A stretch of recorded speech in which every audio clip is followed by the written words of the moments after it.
Oh, baby.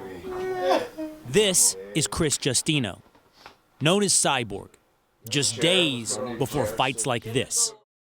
You watch Chris fight, it's violent, very violent. These other girls that fight, these are girls that fight. Chris is a woman. Cyborg is the 145-pound world champion of the all-women mixed martial arts organization Invicta. Former UFC champion Tito Ortiz is one of her coaches. She is very dangerous. She's the most dangerous woman fighter in the world. I would like people to respect me like a world champ, because I am world champ, but people look like don't know I am. And that, she says, is because she isn't a champion in what's considered the major leagues of MMA, the Ultimate Fighting Championship, or UFC. It's not another fighter, though, who denies her that belt. It's her weight. Calma, Chris, you need to breathe. You need to breathe. Yeah. Cyborg, who weighs close to 175 pounds, normally fights at 145. But the UFC has said in the past that there aren't enough strong female contenders that size to have a 145 weight class. Until recently, its biggest class for women was 135. I cannot do this in my body all the time. I don't know, maybe something really bad is gonna happen with me.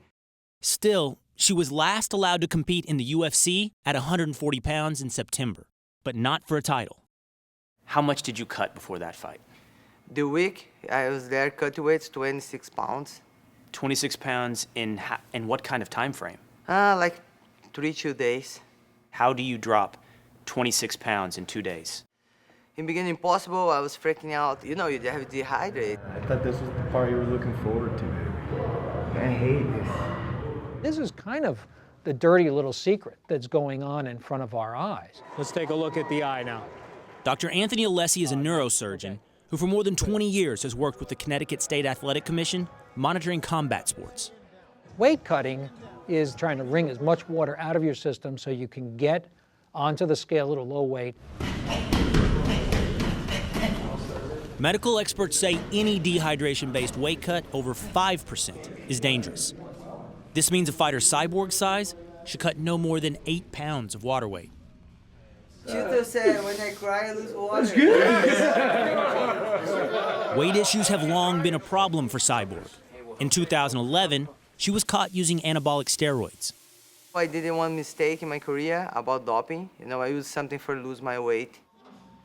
Now she says she does what most fighters do, dehydrates, by water loading, drinking gallons of water to send the kidneys into overdrive and flush sodium from the body. Or doing cardio wearing heavy plastic suits in hot rooms. Or sitting in a sauna to sweat off the pounds. We're just trying to heat you up. Too hot. No. The bath for me, the worst case. Because it burn really hot. Baby, breathe, baby. Baby, it's 105 degrees. I go inside the bath and I pray there and I cry. We see fighters go into kidney failure as a result of their weight cut. When you drain the body of fluid, you're also decreasing the production of cerebrospinal fluid, leaving the fighter vulnerable to concussion, hemorrhage, tearing of the brain. Where would you place weight cutting on your list of concerns when it comes to MMA? Number one. It's the club shows, it's the medium shows, it's Bellator, it's Invicta, it's UFC, it's everybody. They're all cutting. Andy Foster regulates combat sports as the executive director of the California State Athletic Commission. People are getting as low as they can, and then they balloon back up the next day. They never were that weight, only for like 1 minute on a scale. You gotta poke her face a little bit. Okay, baby, I feel sick. I know, but everyone's about to see this. meu Deus.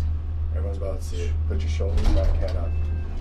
Promoters like the UFC, along with regulators, have taken measures in the past year to address extreme weight cutting.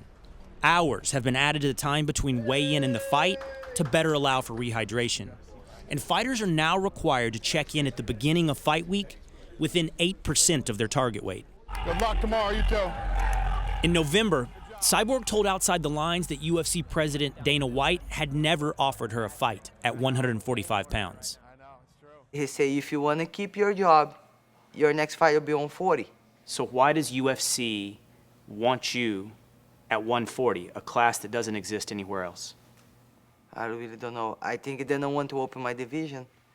And then if you then try make all the time I'm 140, 140, 140, maybe one day I can make 135. I can tell you unequivocally, we're not going to regulate Cris Cyborg at 135. We're just not. We're not doing it. Cyborg says several days after she sat down with OTL for this story, the UFC offered her a fight at 145 pounds. A title fight in February that would open up a new female division. She turned down the offer. Cyborg says her body needs more time to recover from her last weight cut, which landed her in the hospital. The doctor tried to take out my blood, and my blood cannot go out. Too thick, they cannot go. Because of dehydration? Dehydration. I was dehydrated. The UFC declined to participate in this story, but just days ago announced a 145-pound title fight that won't feature Cyborg. She tweeted, "Just 2 months ago, there was no girls at 145 to fight. Now they have a girl who's 0-2 fighting for the belt just to disrespect me." Dana White told ESPN.com, "This is a business. I had 2 girls who wanted to fight for the 145-pound title. This is the pros. If you play for the Patriots, you don't sit around and say, 'I don't feel like playing this weekend.'" Cyborg wants to fight again. She wants to fight for a title in the cage, in the UFC, and she says she'll be ready in March. Until then... What does your shirt say? Can I see? Yeah, Cris Cyborg against the world. Is that how you feel? Yeah. I do my best and I have to fight outside the cage all the time. Not just fight in the cage. This is the worst part. Because this is the real fight. Not just for me, I think for everyone.